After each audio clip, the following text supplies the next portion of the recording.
मामी ने तंज कसते हुए डंडा उठाकर मेरी कमर पर मारा। बड़ा शौक है तुझे मेरी बेटी का सामना करने का। मुझे नहीं पता था कि मामी की बेटी के रिश्तेदार आए हैं जो मुझे पसंद करने लगे थे। मामी ने सारा गुस्सा मुझ पर निकाला। मेरे शरीर पर चोट के निशान पड़ गए। रात में गीता पढ़ते पढ़ते मैं सो गई। तभी एक बुजुर्ग मेरे ख्वाब में आए और बोले, बेटी, तेरा सब्र भगवान को पसंद आया है, अब तेरा इनाम मिलेगा। मैंने इसे केवल एक सपना समझा, लेकिन अगले दिन अचानक मामी बोली, बाजार चल, कुछ सामान लाना है। मैं डरते डरते उनके साथ बाजार चली। रास्ते में एक बड़ी गाड़ी से टकरा गई। वह गाड़ी देश के मशहूर राजनीतिक नेता रुद्र प्रताप सिंह की थी। उस समय मैं अपने छोटे से कमरे में डर के मारे कांप रही थी, क्योंकि मुझे मामी का भय था। मामी कभी भी आकर मुझे सजा दे सकती थी। आज मुझसे ऐसी गलती हो गई थी जो मामी के लिए अक्षम्य थी। मुझे पूरा यकीन था कि मेहमानों के जाने के बाद मामी मेरी तलाश में रुकीं। इसीलिए मैं घर के पीछे बने स्टोर में छिप गई। वह मेरा कमरा था, मेरी दुनिया। एक तरफ बिस्तरों का ढेर, दूसरी तरफ पेटियों पर रखे बक्से। मैंने जमीन पर गद्दा बिछाकर अपना ठिकाना बनाया था। रात में मुझे बहुत परेशानी होती थी, क्योंकि वहां चूहे निकलते थे और कीड़े मकड़े काटते थे। मैं सारी रात जागती रहती थी, लेकिन असली डर मामी का था। उनका गुस्सा मेरे लिए हमेशा खौफनाक था। आज मुझे निश्चित रूप से मारपीट झेलनी थी। वही हुआ। कुछ देर पहले मामी मेरे कमरे के दरवाजे पर आ खड़ी हुई और बोली, मैंने तुझे कितनी बार मना किया, पर तू मेरी बात नहीं मानती। आज यह सिलसिला खत्म कर देती हूँ। देख, कैसी सजा देती हूँ तुझको। यह कहकर मामी आगे बढ़ीं। मेरे बाल पकड़कर मुझे स्टोर रूम से बाहर खींच लाईं। मैंने स्टोर में रोशनी नहीं जलाई थी, इसलिए अंधेरे से निकलते ही बाहर की तेज रोशनी से मेरी आंखें चमकने लगीं। मैंने रोशनी से भावुक होकर मामी से कहा, माँ, गलती हो गई, माफ कर दो। भगवान का वास्ता है, अनजाने में हुई। मैं आगे से ऐसा नहीं करूंगी। लेकिन मामी बोली, तूने ऐसा किया ही क्यों? तू जानती है, मुझे यह सब पसंद नहीं। तू जानबूझकर मेहमानों के सामने आई। तुझे बहुत शौक है लोगों से सहानुभूति लेने का। मैं तुझे अच्छी तरह जानती हूं। अब देख, मैं तेरा क्या हाल करती हूं। यह कहकर मामी ने कोने में रखा डंडा उठाया और मेरी कमर पर जोर से मारा। मेरे गले से तीखी चीख निकली और मैं कमर पर हाथ रखकर दोहरी हो गई। दर्द के मारे मेरी हालत खराब हो गई। सांस रुकने लगी। मैंने कहा, मामी, ऐसा मत कीजिए। भगवान का वास्ता है, ऐसा मत कीजिए। लेकिन मामी ने मेरी एक न सुनी। उन्होंने एक और डंडा मेरी टांगों पर मारा। इस बार मैं जमीन पर गिर पड़ी और अपने पैरों के दर्द को सहने की कोशिश करने लगी। मेरे गले से धीमी धीमी चीखें निकल रही थीं और तकलीफ के कारण आंखों से आंसू बह रहे थे। लेकिन मामी को मुझ पर कोई दया नहीं आई।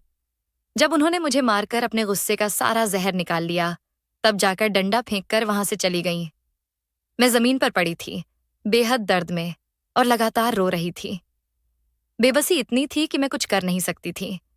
मैं मामी का हाथ भी नहीं पकड़ सकती थी। अगर कुछ कहती या करती तो शायद मुझे इस घर से निकाल दिया जाता। इसलिए मैं चुप रहती थी। लेकिन आज तो हद हो गई थी। मामी ने इतनी बेरहमी से मुझ पर हमला किया कि मैं उन्हें रोक भी नहीं सकी। दर्द सहते सहते मैं पूरी तरह टूट चुकी थी। उस समय शरीर का हर जोड़ दर्द कर रहा था। मुझे समझ नहीं आ रहा था कि इस पीड़ा को कैसे सहूं। मैं खुद को घसीटते हुए उठी और लड़खड़ाते कदमों से स्टोर रूम में जाकर अपने बिस्तर पर गिर पड़ी। फिर भगवान से रो रो कर फरियाद करने लगी, हे मेरे मालिक, मेरी जिंदगी की ये परेशानियां कब खत्म होंगी? हे मेरे प्रभु, तू तो मेरी नीयत से भली भांति परिचित है। तू तो जानता है कि मैंने कुछ गलत नहीं किया। मैं जानबूझकर मेहमानों के सामने नहीं गई थी। लेकिन मामी मेरी नीयत को क्यों नहीं समझती? उन्हें क्यों नहीं दिखता कि मैं ऐसी नहीं हूं? वो बार बार मुझ पर क्यों अत्याचार करती हैं? मुझे मारती पीटती हैं? मेरे भगवान, मुझे इस पीड़ा से मुक्त कर दे। मैं सिर्फ तुझसे प्रार्थना करती हूँ, तुझसे ही मदद मांगती हूँ। मेरी प्रार्थना सुन ले। मैंने रोते हुए भगवान से गुहार लगाई। उस समय मुझे कुछ और सूझ नहीं रहा था। शरीर पर बड़े बड़े नीले निशान पड़ चुके थे। फिर भी मैंने उठकर स्नान किया। स्नान के बाद दिल को थोड़ा सुकून मिला तो मैंने गीता खोल दी। जिस पन्ने पर भगवत गीता खुली, वहीं से मैंने पढ़ना शुरू किया। गीता पढ़ने के बाद मैं अपने बिस्तर पर लेट गई और पता ही नहीं चला कि कब दर्द के बीच मेरी आंख लग गई। मुझे सोए अभी कुछ ही देर हुई थी कि एक अजीब सा सपना आया, जिससे मेरी आंख खुल गई। घबराकर मैं उठ बैठी। सपने में एक बुजुर्ग दिखाई दिए, जो बहुत मोहब्बत और दया से मेरी ओर देख रहे थे। मैं भी श्रद्धा से उन्हें देख रही थी। उन्होंने सफेद रंग का लंबा चोगा पहन रखा था और हाथों में काले मोतियों की माला थी। वे बहुत दयालु मुस्कान के साथ मुझे देख रहे थे। तभी उन्होंने कहा, बेटी, ईश्वर को तेरा धैर्य बहुत पसंद आया है और इस धैर्य के बदले तुझे बहुत बड़ा इनाम मिलेगा। बस तूने हिम्मत नहीं हारनी है, इस धैर्य को थामे रखना है। मैं उनकी बात सुनकर श्रद्धा से बोली, मेरा यह परीक्षा का दौर कब खत्म होगा? मुझ पर से ये मुश्किलें कब हटेंगी? मैं बहुत निराश हो रही थी। मेरी बात सुनकर वे बोले, नहीं बेटी, तुम्हें निराश नहीं होना है। बस धैर्य से काम लेना है और भगवान तुम्हारे धैर्य का बहुत बड़ा प्रतिफल देगा। तुम खुद देखोगी और फिर भगवान का धन्यवाद करना मत भूलना। उनकी बात सुनकर मैंने धीरे से सिर हिला दिया। फिर अगले ही पल वे चले गए और मैं उन्हें पुकारती रह गई। एक अजीब सा एहसास हुआ और मेरी आंख खुल गई। मैं घबरा कर उठ बैठी, लेकिन वहां कुछ भी नहीं था। वह सिर्फ एक सपना था। मैं बेहद कमजोर मनोस्थिति में मामी के बारे में सोचने लगी। मेरा नाम सृष्टि है और मेरी उम्र इस समय 20 वर्ष है। मैं बहुत छोटी थी जब मेरे माता पिता एक हादसे में गुजर गए। वे दोनों होली की खरीदारी के लिए बाजार गए थे। वहां अचानक झगड़ा हो गया और फायरिंग शुरू हो गई। मेरे माता पिता वहां मौजूद थे। उन्होंने वहां से निकलने की कोशिश की, लेकिन वे बिना लक्ष्य की गोलियों का शिकार बन गए और मौके पर ही उनकी मृत्यु हो गई। मैं उस समय सिर्फ 4 साल की थी। माँ मुझे अपनी सहेली के पास छोड़ गई थीं और बोली थीं कि 2 घंटे में वापस आ जाएंगी, लेकिन वे जिंदा वापस नहीं आईं। उनकी लाश घर लौटी। उस दिन के बाद मेरे मामा ने मुझे अपने संरक्षण में ले लिया। माँ का एक ही भाई था और पिताजी के कोई नजदीकी रिश्तेदार नहीं थे। अगर थे भी तो वे बहुत दूर रहते थे, इसलिए उनसे संपर्क कम हो गया था। मामा कभी कभार हमारे घर आते थे और माँ भी मुझे लेकर उनके यहाँ जाती थीं। अब मैं मामा के घर आ गई थी। मामा के 3 बच्चे थे और उनके बीच मुझे जैसे तैसे थोड़ी सी जगह मिल गई थी। लेकिन मामी को मेरा वहां आना बिल्कुल अच्छा नहीं लगा। वे मामा से झगड़ने लगीं, गुस्सा करने लगीं। वे कहती थीं, आप सृष्टि को घर क्यों ले आए? उसे किसी के पास छोड़ देते। पहले ही हमारे हालात इतने मुश्किल हैं। बड़ी मुश्किल से खर्चा चला पाती हूँ, खींचतान करके महीना पूरा करती हूँ। लेकिन आपको मेरी जरा भी चिंता नहीं। छोटे छोटे बच्चों की जिम्मेदारी पहले से मेरे सिर पर है और अब आपने इस लड़की की जिम्मेदारी भी मुझ पर डाल दी। जब मामी इस तरह गुस्सा करती तो मामा शांत स्वर में कहते, मैं उस छोटी बच्ची को कहाँ छोड़ देता? वह मेरी बहन की बेटी है, मेरी जिम्मेदारी है। वैसे भी यह उसका घर है, उसके माता पिता का मकान है और हमें इसका अच्छा किराया मिलेगा। तुम्हें इससे क्या परेशानी? इस किराए से हमारी कई जरूरतें पूरी हो जाएंगी। इतना सुनकर मामी चुप हो जाती थीं। मैं उस समय इतनी समझदार नहीं थी, न ही मुझे समझ आता था कि मैंने क्या खो दिया। लेकिन मैं अपनी माँ को खोजती, पिताजी की ममता और प्यार को तरसती, दोनों को पुकारती और रोती रहती। ऐसे समय में मामी ना मुझे चुप कराती, ना हिम्मत देती, बल्कि गुस्से में कहती, क्या तुमने हर वक्त रोने धोने का माहौल बना रखा है? हर समय रोती रहती हो। कुछ तो समझो, चुप रहो, वरना अंदर कमरे में जाकर रो। मामी मुझे जबरदस्ती कमरे में बंद कर देती और मैं जोर जोर से रोने लगती। ये समय बहुत कठिन था। मैं अक्सर बीमार रहने लगी। कमजोर पोषण और गम ने मुझे बीमार कर दिया था। तब मामा ने मुझे दवा दिलाई, जिससे मेरी तबीयत थोड़ी बेहतर हो गई। इसी तरह रोते रोते मैं 11 वर्ष की हो गई। उस समय मामी ने मुझे घर के कामों में उलझा लिया। मैं स्कूल से लौटती तो उनके कामों में हाथ बटाती। मामी की अपनी 2 बेटियां थीं, लेकिन वे उनसे कोई काम नहीं कराती थीं। वे दोनों मुझसे बड़ी थीं। स्कूल से आने के बाद वे या तो टीवी देखती या सोती रहती। मामी उन्हें कुछ नहीं कहती थीं। मैं थकी हारी होती, थोड़ा आराम करना चाहती, लेकिन मुझे समय नहीं मिलता। मामी मुझे कामों में उलझाए रखती और रात हो जाती। मुझे पढ़ाई का समय नहीं मिलता था। नतीजा यह हुआ कि जब परीक्षा का परिणाम आया तो मैं बुरी तरह असफल हो गई। मामा ने तो डांट लगाई ही। मामी ने मुझे स्कूल से निकाल लिया। वे बोलीं, जब इसका मन पढ़ाई में लगता ही नहीं तो मैं इसे स्कूल में क्यों रखूं? मैं इसकी फीस क्यों भरूं? मेरे पास फालतू पैसे नहीं है, ना ही मैं इतना खर्च उठा सकती हूँ। मामी ने मामा से साफ कह दिया और इस बार मामा भी कुछ नहीं बोले, क्योंकि मेरा परिणाम साफ दर्शा रहा था कि मैं पढ़ाई में ठीक नहीं थी। मैं मामा को क्या बताती कि मामी मुझे सारा दिन घरेलू कामों में उलझाए रखती थीं। मुझे पढ़ने की फुर्सत ही नहीं मिलती थी। मैं चुप हो गई, क्योंकि मेरे अंदर इतनी हिम्मत नहीं थी। अगर मैं मामा के सामने सारी सच्चाई बयान कर देती तो मामी बाद में मुझे बहुत बुरी तरह मारती। अब तो वे अक्सर मुझ पर हाथ उठाने लगी थीं। मेरी जरा सी गलती पर वे मुझे बेरहमी से थप्पड़ मारती थीं। मैं चुपचाप उनकी मार सहती और दर्द को सहन करती। समय यूं ही गुजर रहा था। मामी ने घर की सारी जिम्मेदारियां मेरे ऊपर डाल दी थीं। मेरा दिन सुबह जल्दी शुरू होता और रात देर तक मैं चक्की की तरह घूमती रहती। सारा दिन घर के काम खत्म ही नहीं होते थे। ऐसे में अगर मुझसे जरा सी चूक हो जाती तो मामी बहुत मारती पीटती थीं। मैं डर के मारे बहुत सतर्कता से काम करती, लेकिन फिर भी कभी न कभी कोई गलती हो ही जाती। कभी कोई बर्तन टूट जाता तो मामी बहुत मारती थीं। मैं अब 19 वर्ष की हो चुकी थी। मामी की बड़ी बेटी रिया 23 साल की और छोटी बेटी प्रिया 21 की हो चुकी थी। मामी आजकल उनके रिश्ते के लिए प्रयास कर रही थीं। वे अपने जान पहचान वालों में रिश्ते तलाश रही थीं और एक रिश्ते कराने वाली महिला से भी संपर्क कर रखा था, लेकिन अभी तक कोई अच्छा रिश्ता नहीं मिला था। आए दिन घर में मेहमान आते जाते और मामी की बेटियों को देखते, लेकिन किसी ने उन्हें अभी तक पसंद नहीं किया था, क्योंकि उनकी दोनों बेटियां साधारण रूप रंग की थीं। उनका रंग भी कुछ दबा हुआ था। मेरे मुकाबले में मैं बहुत सुंदर थी और मेरा रंग साफ और निखरा हुआ था। हालांकि मामी मुझे भरपेट खाना नहीं देती थीं और सारे काम मुझसे करवाती थीं, फिर भी ईश्वर ने मुझे अत्यधिक सुंदरता से नवाजा था। मैं अपने माता पिता की छवि थी। मामी मेरे सौंदर्य से हमेशा ईर्ष्या करती थीं और अपनी बेटियों को तरह तरह के घरेलू उपाय आजमाने को कहती थीं। कभी वे महंगी क्रीम लगातीं तो कभी घरेलू नुस्खे अपनातीं, जबकि मैं बिना किसी उपाय या प्रसाधन के स्वाभाविक रूप से सुंदर थी। मामी जब भी मुझे देखतीं मेरे सौंदर्य से चिढ़ जातीं और अपनी बेटियों पर गुस्सा करने लगतीं। जब उन्होंने अपनी बेटियों के रिश्ते के लिए कोशिशें तेज कीं तो उन्हें बहुत मुश्किलें आईं, क्योंकि कहीं से रिश्ता नहीं बन रहा था। मामी हर बार जब रिश्ते वाले आते मुझे पहले ही कमरे में बंद कर देती और कहती, खबरदार, अगर इनके सामने आई तो मुझसे बुरा कोई नहीं होगा। हालांकि मैं मेहमानों के आने से पहले सारा काम करके सब कुछ तैयार कर देती थी। मेरे चचेरे भाई बहन बस ट्रे लेकर मेहमानों के सामने जाते। सारा काम मैं करती, लेकिन मेहमानों के सामने मामी अपनी बेटियों की बहुत तारीफ करती और हर चीज उनके हाथ की बनी हुई बता देती। मेहमान भी उनकी बातों पर भरोसा कर लेते।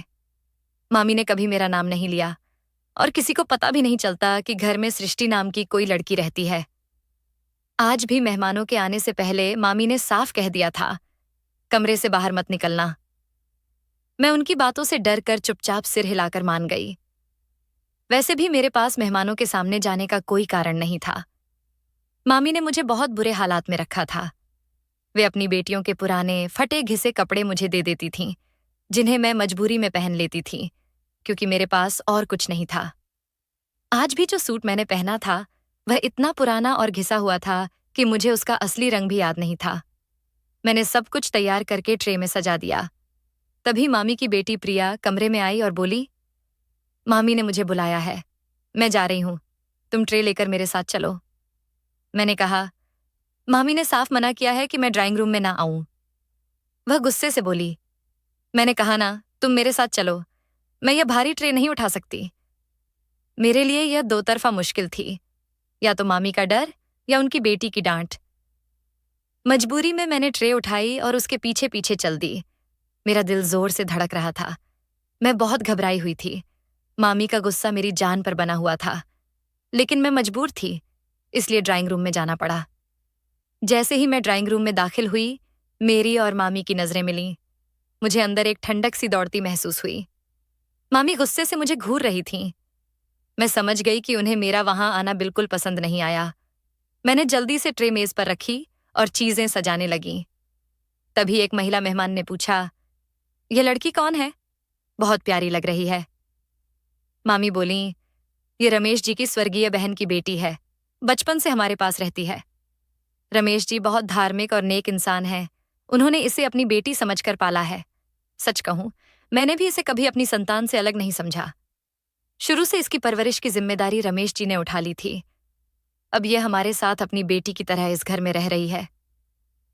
मामी ने बड़े मीठे और नरम लहजे में मेहमानों को जवाब दिया। मैं जल्दी से सामान मेज पर रखकर बाहर निकल गई। मेरा दिल तेजी से धड़क रहा था और मेरी हथेलियां पसीने से भीग चुकी थीं।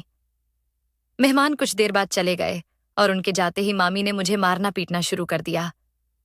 उन्होंने डंडे से मेरी कमर पर जोर से मारा। मैं अब तक उस तकलीफ से जूझ रही थी। मामी का कहना था कि मेहमान मुझे पसंद करके चले गए हैं।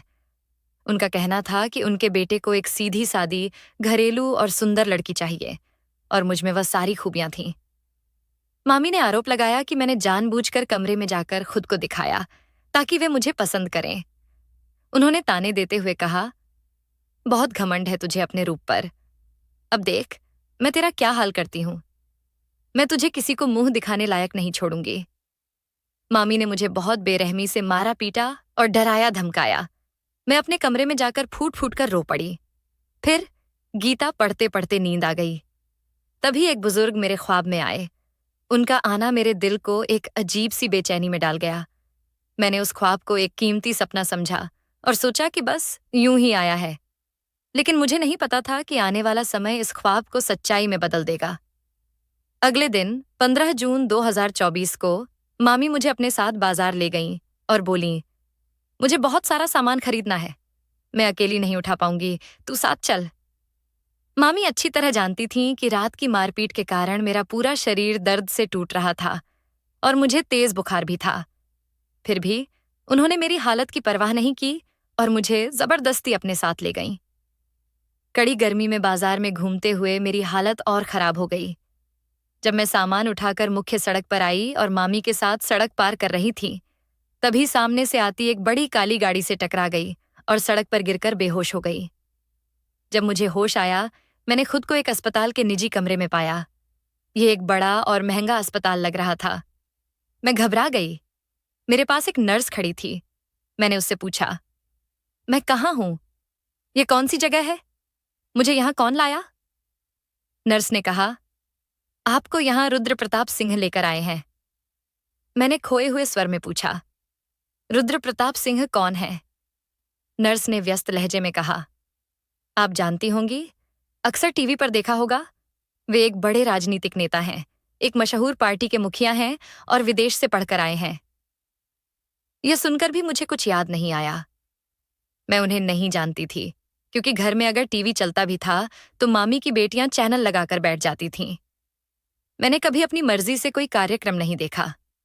तभी मुझे याद आया कि बाजार में मेरे साथ मामी भी थीं। मैंने नर्स से पूछा, मेरे साथ एक महिला थी, वो नहीं आई? नर्स बोली, नहीं, कोई महिला तो नहीं आई। आपको सिर्फ रुद्र प्रताप साहब ही लेकर आए थे। यह सुनकर मुझे बहुत हैरानी हुई। अगर रुद्र प्रताप मुझे यहां लाए तो मामी कहां चली गईं? इस सवाल का जवाब वही व्यक्ति दे सकता था जिसने मुझे यहां भर्ती कराया। मैंने नर्स से पूछा, क्या मैं रुद्र प्रताप सिंह से बात कर सकती हूं? नर्स ने कहा, उन्होंने आपको छोड़ते समय अपना नंबर दिया था और कहा था कि जब आप होश में आ जाएं तो उनसे संपर्क करवा दिया जाए। मैं आपकी बात करवाती हूं। नर्स ने अपने मोबाइल से रुद्र प्रताप को कॉल मिलाया और फोन मुझे दे दिया। मैंने धीमी आवाज में नमस्कार कहा और उनका धन्यवाद किया। उन्होंने जवाब दिया, धन्यवाद की कोई बात नहीं, आप मेरी गाड़ी के सामने बेहोश होकर गिर गई थीं। मैं आपको अस्पताल लेकर आया। पता चला कि सिर पर चोट और शारीरिक हमला हुआ है। ये पुलिस केस बनता था, लेकिन मेरे प्रभाव और कोशिशों से मामला दब गया। मैंने पुलिस को नहीं बुलाया और आपके होश में आने तक सब संभाल लिया। अब आप मुझे बताइए, असल मामला क्या है? आपके साथ किसने यह दुर्व्यवहार किया और क्यों? रुद्र प्रताप की बात सुनकर मेरी आंखों से आंसू बह निकले। मैं खुद पर काबू खो बैठी और उन्हें सब कुछ बता बैठी। ये सुनकर वे बोले, मुझे बेहद दुख है कि आपके साथ इतना कुछ हुआ। खैर, अगर आपको मेरी किसी मदद की जरूरत हो तो जरूर बताइएगा। मैंने उनका धन्यवाद किया और एक ख्याल आने पर पूछा, जो महिला मेरे साथ थी वो कहाँ गई? वे बोले, वह अब अस्पताल में नहीं है।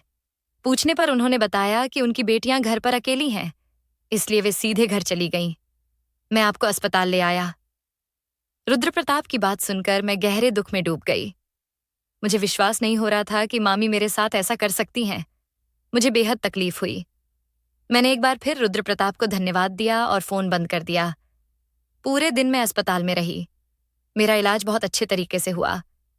मुझे उम्मीद थी कि मामी हालचाल पूछने आएंगी और मामा को भी साथ लाएंगी, लेकिन ना तो मामी आई, ना ही मामा। मैं समझ नहीं पा रही थी कि उनका व्यवहार अचानक इतना बेरुखा क्यों हो गया। रात के समय जब रुद्र प्रताप सिंह अस्पताल आए, उनके साथ उनका दोस्त अमित भी था। उसे देखकर मैं चौंक गई। रुद्र प्रताप मुझसे बोले, अब आपको घर चलना चाहिए। मुझे लगता है डॉक्टर ने आपको छुट्टी दे दी है। मैं बोली, हाँ, डॉक्टर ने छुट्टी दे दी है, लेकिन अब मैं क्या करूं? मैं घर नहीं जा सकती। मामी तो मेरी खैर खबर लेने तक नहीं आई। अब शायद मुझे घर में रहने भी न दें। मेरी बेबसी सुनकर रुद्र प्रताप हैरानी से बोले, अरे, ऐसा कैसे हो सकता है? वे जरूर आपको घर में रखेंगी। आप चिंता मत कीजिए। चलिए, मैं आपको घर छोड़ देता हूं। उनकी बात पर मैंने उम्मीद भरी निगाहों से उनकी ओर देखा और कहा, काश ऐसा ही हो, लेकिन आप मेरी मामी को नहीं जानते। वो मुझे नीचा दिखाने के लिए किसी भी हद तक जा सकती हैं। रुद्र प्रताप ने मुझे भरोसा दिलाया, आप बस उठिए और मेरे साथ चलिए। ऐसा कुछ नहीं होगा। मैं उठ खड़ी हुई। जब मैं उनकी बड़ी सी गाड़ी में बैठी तो चकित रह गई। अपनी जिंदगी में पहली बार मैंने इतनी बड़ी गाड़ी देखी थी, लेकिन दौलत और खानदानी ठाठ के बावजूद रुद्र प्रताप बेहद सरल स्वभाव के इंसान थे। वे मुझे घर छोड़ने जा रहे थे और मेरे लिए यही बहुत बड़ी बात थी कि कोई मेरा साथ दे रहा था। जैसे ही हम घर पहुंचे, एक हंगामा मेरा इंतजार कर रहा था। मामी मुझे देखते ही बोली, देखा रमेश जी, मैंने पहले ही कहा था ना, ये किसी जवान लड़के के साथ भाग गई है और अब उसी के साथ मुंह काला करके कितनी बेहयाई से वापस लौट आई है। उनके मुंह से यह शब्द सुनकर मैं सन्न रह गई। दुखी होकर मैंने उनकी ओर देखा और कहा, मामी, आप क्या कह रही हैं? आपको मालूम है कि ऐसा कुछ नहीं हुआ। मैं कहीं भागी नहीं थी। मैं बाजार में सड़क पार करते हुए बेहोश हो गई थी। आप झूठ क्यों बोल रही हैं? इतने में मामी आगे बढ़ी और मेरे मुंह पर जोर से थप्पड़ जड़ दिया। बोली, अब तू मुझसे जवाब तलब करेगी? कितनी बार मना किया था कि इस लड़के से कोई रिश्ता मत रखना, लेकिन तूने मेरी एक नहीं मानी। आज मेरी नजरों में गिर चुकी है। मुझे क्या पता था कि तू इतनी नीच निकलेगी। मैं रोते हुए मामा के पास गई और बोली, मामा, खुदा की कसम, मामी झूठ बोल रही हैं। मैं बाजार गई थी, रास्ते में बेहोश हो गई और यह लड़का मुझे अस्पताल ले गया। मामी तो मेरे साथ अस्पताल तक नहीं गई। मामा के चेहरे पर अविश्वास साफ झलक रहा था। उन्हें मेरी बात पर भरोसा नहीं हो रहा था। मामी ने मेरा हाथ पकड़ा और जोर से धक्का देते हुए बोली, जा, अब अपना मुंह मत दिखाना। मैं गिरने वाली थी कि रुद्र प्रताप ने मुझे थाम लिया। मैंने आंसू भरी आंखों से उनकी ओर देखा। उनके चेहरे पर गहरी उदासी और अफसोस था। तभी वे मामी से बोले, आप बहुत गलत कर रही हैं। आपको जल्द इसका परिणाम भुगतना पड़ेगा। एक पवित्र लड़की पर झूठा आरोप लगाना कितना बड़ा पाप है, इसका अंदाजा आपको होना चाहिए। मैं नहीं जानता आप ऐसा क्यों कर रही हैं, लेकिन अब मैं इस लड़की को बेसहारा नहीं छोड़ूंगा जिसे आपने मेरे नाम से बदनाम किया। मैं आज और अभी इसी वक्त उससे शादी करूंगा और उसे अपने साथ ले जाऊंगा। आप इसे बेसहारा समझ रही थीं, जमाने की ठोकरों के हवाले करना चाहती थीं, लेकिन मैं ऐसा नहीं होने दूंगा। मेरी मर्यादा, सम्मान और आत्मसम्मान यह बिल्कुल नहीं स्वीकार करता कि मैं एक जवान लड़की को यूं अकेला छोड़ दूं। इतना कहकर रुद्र प्रताप ने अपने ड्राइवर से कुछ कहा और वह सिर हिलाकर वहां से चला गया। जब तक ड्राइवर वापस नहीं आया, वहां सन्नाटा छाया रहा। न मामा ने कुछ कहा, न मामी कुछ बोल पाईं। उन्हें जैसे सदमा लग गया था कि रुद्र प्रताप मुझे अपनाने को तैयार हो गए। वे सोच चुकी थीं कि मुझे बदनाम करके मामा की नजरों में गिराकर इस घर से निकाल देंगी और मैं दर बदर की ठोकरें खाऊंगी। लेकिन भगवान बहुत बड़ा और दयालु है। उसने मेरे दुख को पहचान लिया और मेरी दिल से निकली प्रार्थना को तुरंत कबूल कर लिया। अब मैं रुद्र प्रताप के साथ शादी करने जा रही थी। मेरा दिल कृतज्ञता से भर गया और उस बुजुर्ग की बात याद आ गई जो मुझे ख्वाब में मिले थे और बोले थे, भगवान तुम्हें तुम्हारे सब्र का फल जरूर देगा और तुम देखना, तुम्हें कितना बड़ा इनाम मिलेगा। अब वह इनाम मुझे रुद्र प्रताप के रूप में मिल रहा था और मैं पूरी तरह संतुष्ट हो चुकी थी। रुद्र प्रताप के साथ मेरी शादी तय हो गई। मैंने पूरी स्वीकृति और संतोष के साथ उन्हें अपना जीवन साथी स्वीकार किया। उस समय मामी के चेहरे पर बहुत दुख था। वे अपनी चाल उलट पड़ने से बेहद खिन्न थीं। वे सोच भी नहीं सकती थीं कि मेरी किस्मत इतनी अच्छी निकलेगी और कोई प्रतिष्ठित व्यक्ति जैसे रुद्र प्रताप सिंह मुझे जीवन साथी के रूप में अपनाने को तैयार हो जाएगा। मामा का व्यवहार पहले जैसा नहीं रहा। उन्होंने रुद्र प्रताप को पहचान लिया था और जान गए थे कि वे एक समृद्ध और प्रतिष्ठित परिवार से हैं। मैं मामा के घर से बिना किसी विदाई के केवल उनकी बेटी के पुराने कपड़ों में विदा कर दी गई। मामा ने मुझे सिर पर स्नेह का हाथ तक नहीं रखा, न ही मुझे अपनी मान्यता दी। वे मामी के डर से चुपचाप पीछे खड़े रहे। रुद्र प्रताप मुझे अपने साथ ले गए। सारी यात्रा के दौरान मैं रोती रही। मुझे यकीन नहीं हो रहा था कि मेरी किस्मत ने ऐसा पलटा खाया। रुद्र प्रताप की गाड़ी से टकराने के बाद जो कुछ हुआ वह एक कहानी जैसा लग रहा था, लेकिन हकीकत यही थी कि मैं अब अपने धैर्य का इनाम पाने जा रही थी। मुझे नहीं पता था कि रुद्र प्रताप मेरे साथ कैसा व्यवहार करेंगे और आगे हमारा जीवन कैसा होगा, लेकिन मुझे इतना विश्वास था कि यही वह व्यक्ति है जिसने मुझे तब सहारा दिया जब मैं दुनिया की ठोकरें खाने के लिए अकेली थी। जब अपने ही लोगों ने मुझे अपनाने से इनकार कर दिया, तो वही इंसान था जिसने मुझे स्वीकारा और मुझ पर विश्वास किया। खुद उस पर भी आरोप लग चुके थे, लेकिन उसने उनकी परवाह किए बिना मुझसे शादी की और मुझे हमेशा के लिए अपना नाम दे दिया। मैं खुद पर गर्व महसूस कर रही थी और मोहब्बत भरी नजरों से रुद्र प्रताप की ओर देखने लगी, जो गहराई से सोचते हुए गाड़ी चला रहे थे। मुझे नहीं पता था कि उनके घर में कौन कौन है और क्या वे लोग मुझे स्वीकार करेंगे, लेकिन इतना यकीन था कि रुद्र प्रताप इतने साहसी हैं कि वे अपनी पत्नी को कभी अपमानित नहीं होने देंगे, ना ही उसे कभी छोड़ेंगे। यही विश्वास मेरे दिल को शांति दे रहा था। मैंने सुकून से आंखें मूंद लीं। 2 घंटे की यात्रा के बाद हम 20 जून 2024 को एक ऊंची और भव्य हवेली पर पहुंचे। ये जगह किसी गांव की लग रही थी। मैंने सवाल भरी निगाहों से रुद्र प्रताप की ओर देखा तो वे बोले, "ये मेरा पिताजी का घर है। यहाँ मेरी दादी रहती हैं। मेरे माता पिता ऑस्ट्रेलिया में रहते हैं और मैं अपनी दादी के साथ यहाँ रहता हूँ। आओ, मैं तुम्हें दादी से मिलवाता हूँ। वे तुमसे मिलकर बहुत खुश होंगी।" उन्होंने मुझे भीतर आने का इशारा किया और मैं झिझकते हुए उनके पीछे चल पड़ी। हवेली बहुत प्रभावशाली थी। ऊंची दीवारें और भव्यता उसकी शान दर्शा रही थीं। मुझे अपने कपड़ों पर शर्म आने लगी। मेरा पहनावा किसी भी दृष्टि से उपयुक्त नहीं था, विशेषकर एक प्रतिष्ठित व्यक्ति की पत्नी के रूप में। शायद यहाँ की नौकरानियां भी मुझसे बेहतर कपड़े पहनती होंगी। मैं अपनी स्थिति पर दुखी थी। मेरी आंखों में आंसू आने वाले थे कि सामने से एक प्रभावशाली महिला आई। उन्होंने सफेद परिधान पहन रखा था और हाथ में एक तस्वीर थी। उनके चेहरे से एक अद्भुत तेज झलक रहा था, जैसे प्रकाश फूट रहा हो। मैं अनायास ही उनसे प्रभावित हो गई। जल्दी से आगे बढ़कर मैंने उन्हें आदरपूर्वक नमस्कार किया। उन्होंने मुझे आश्चर्य से देखा और नमस्कार का उत्तर देकर रुद्र प्रताप की ओर मुखातिब हुईं। रुद्र प्रताप ने इशारे में कुछ कहा। तब उन्होंने एक नौकरानी शांति को आवाज दी और कहा, "बेटी, इस लड़की को ले जाओ। इसे उपयुक्त कपड़े दो और कुछ खाने पीने को दो। मैं बाद में बात करती हूँ।" शांति मुझे अंदर ले गई और रुद्र प्रताप अपनी दादी के साथ उनके कमरे में चले गए। मुझे नहीं पता कि उनके बीच क्या बात हुई, लेकिन दादी ने मुझे स्वीकार कर लिया। उन्होंने मेरे साथ हुए अन्याय पर खेद प्रकट किया और कहा, "तुम्हारी मामी जैसी भी थीं, लेकिन तुम्हारे मामा को तुम्हारा साथ देना चाहिए था। खैर, अब सब ठीक हो जाएगा।